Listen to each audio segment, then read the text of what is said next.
Did you know that the prophetic dream that Nebuchadnezzar had in Daniel chapter 2 could have potential implications for us today?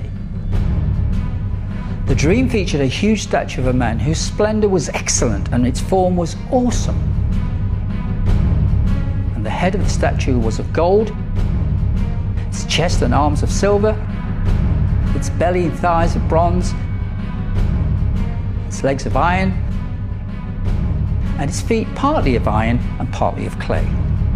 Each section represented a kingdom, and the head of gold was one of those kingdoms, of Babylon, ruled by Nebuchadnezzar himself. The second section, the chest and arms of silver, was to be a second inferior kingdom, which we are told in Daniel 5 was the Medo-Persian Empire.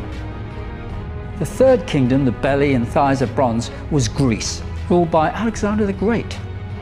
And the fourth kingdom, the legs of iron, was undoubtedly Rome. The fifth kingdom, however, is the feet of iron and clay, and that is the kingdom that will be smashed by the rock, bringing down all the other kingdoms before it. Daniel 2:34.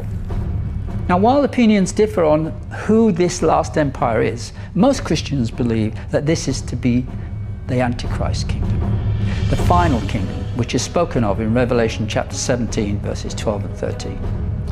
Here the Antichrist leads a coalition of 10 nations, which is in verse 14, is defeated by Christ, who then sets up his eternal kingdom, where the kingdoms of the world become the kingdom of our Lord and of his Christ. Revelation 11:15. Jesus said there will be signs to help us identify the time of the end and of his return. We can rely on the prophetic picture of the statue in Daniel to tell us what the nature of this last kingdom will be. Partly strong, with attributes of the Iron Kingdom, of Rome for example, and yet with clear weaknesses that come from a divided kingdom. Does this sound familiar? Our hope is secure though, as the book of Daniel in chapter 2 verse 44 finishes this particular prophecy with these words. And in the days of these kings, the God of heaven will set up a kingdom which shall never be destroyed, and the kingdom shall not be left to another people. It shall break in pieces and consume all these kingdoms, and it shall stand forever.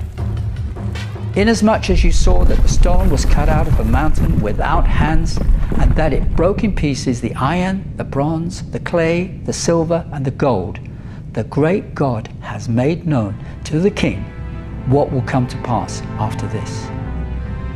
The dream is certain, and its interpretation is sure.